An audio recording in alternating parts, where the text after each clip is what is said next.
When the city of Vancouver tore down the encampment here on the downtown east side, we were left wondering, what happened to those people? Where did they go? Where did they shuffle their lives to? Where did they find shelter? Those questions eventually led us here, and to a room just up those stairs, an electrical closet actually, and a man who had learned to survive, having fallen through the cracks of a system that had failed him so many times before. Okay, this is my home away from home. Home away from homeless. It's a power electric room. It powers the block. It powers all the buildings and rooms in the block. An electrical closet that for several months gave Dino Bundy, or Boomer as he's known, This here turns up the lights, and I got a little night light here. a little bit of the stability he'd always wanted. I'm not really sure what power transformers do, but they steadily hum. It's kind of a comforting white noise feeling once you get used to it. And as the days passed and no one came knocking, he turned this into his home. This was the utility closet for the light bulbs. I turned it into a bed. The tents, as you know, all the encampments, once someone tears down a tent, it's like, it's a free-for-all. So I basically come across my sleeping bags and whatever else I need through a decamped tent. How did you find this room? Happenstance, synchronicity. I just have a nose for that sort of stuff. How much do you worry that this won't last forever? Someone's gonna... I'm concerned with that every day. So it's really tightrope that you have to walk, and I find that you're better off walking alone for the most part. Yeah. And I've been alone my whole life. I grew up in an orphanage. I'm an orphan, so yeah. Born to a black father and an Indigenous mother, Boomer was orphaned at the age of 5 and sent to the Nova Scotia Home for Colored Children in the 1960s. The provincial government apologized in 2014 for abuses that occurred there. When you're homeless, it's the really small things that matter that are really important to you. And you only notice it when they're taken away. I had a beautiful bike. It got stolen. Every time I got a phone, it got stolen. So I went to a Home Depot and I just changed the deadbolt on this.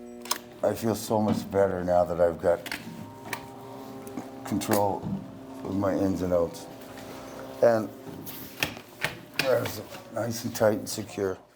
Security is something Boomer searched for his entire life. What was the job you were doing in Calgary? A steel stud framer. He worked a stint in construction, but ended up on the streets. Drugs, he said, a way to deal with the pain life threw at him. I had to deal with a lot of racism, a lot of discrimination, a lot of lower pay. It was really frustrating. So yeah, I just got fed up with it to a certain point where I had to drop out because I just couldn't put up with the struggle of trying to maintain my dignity. 16 years ago, when a friend decided to head west, Boomer hitched along and ended up on Vancouver's downtown east side, where he quickly became an advocate for his community. All of a sudden I hear this person singing, and I turned around and there's Boomer dancing around, asking me what my name was in a song, and I answered him and he started singing "Help Me Rhonda," and then we started talking. And that was the beginning of a beautiful friendship. He would speak to me, "Mahiluk." He would say to me, "Good morning," and I'd say, "Good morning." Rhonda Stevens of the Nisga'a Nation helps Indigenous residents find housing. She says Boomer was a tireless warrior, endlessly charismatic, and fought for others despite his own struggles. Boomer came from a place of pain. At the same time, I think of resiliency, goodness, how he turned his narrative into being able to help people understand that pain doesn't always have to hurt. You can make it into something good. My name is Boomer Bundy, and I've lived in an SRO on Alexander Street since 2016. Danny Aiello is a housing advocate who worked with Boomer.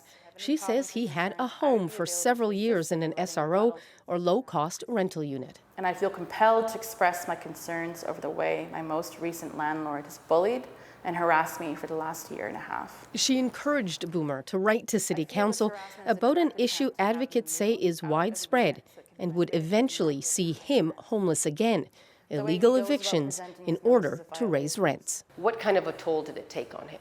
It was really impacting him. Put him under a ton of stress, and then when the landlord locked him out, I was really upset.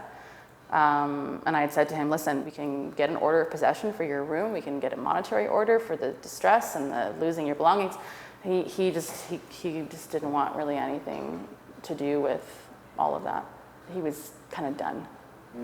Yeah, this is where I live now, and well, you know, you accept as it comes and as it goes, right? And I don't know, maybe that's what keeps me so young looking. That ability to see light in the darkness never really left him, even when he ended up in that closet. Friends worried for him in that isolated room, but Boomer felt secure, though uncertain about what lay ahead. I'm alive, I'm healthy, but I can't see in the possible near future what I'm really going to do. I mean, if you really keep at it, you'll find something, right? You really gotta dig your heels in, though. I have a recovery house that I'm hoping to get into. But now I really want to put my heart into trying to quit and, you know, try to live a normal life, as it were. That life, that normal life, as he called it, never got to happen. A few days after our interview, I came into work and was told that there had been a fire. It was in Boomer's closet. Boomer was inside, and he didn't survive. When we got here, emergency crews were gone, but they were already clearing out his room. He ended up alone, just like when he first came here, he was alone.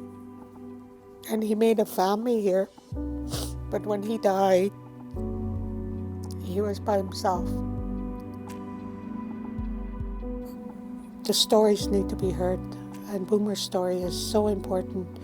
He represents me. He represents my children. He represents every person that lives down here. Gosh, Susana, just a heartbreaking story, and one that people down there say is not unique. That's right. This really was a story about one man, but so representative of so many people that we've talked to down here. And it's why advocates were so worried about the de-encampment. While the city says they had to do it for safety reasons, others say it has created new safety concerns, more people falling through the cracks, and the possibility of more deaths like Boomer's. Susana de Silva, thank you.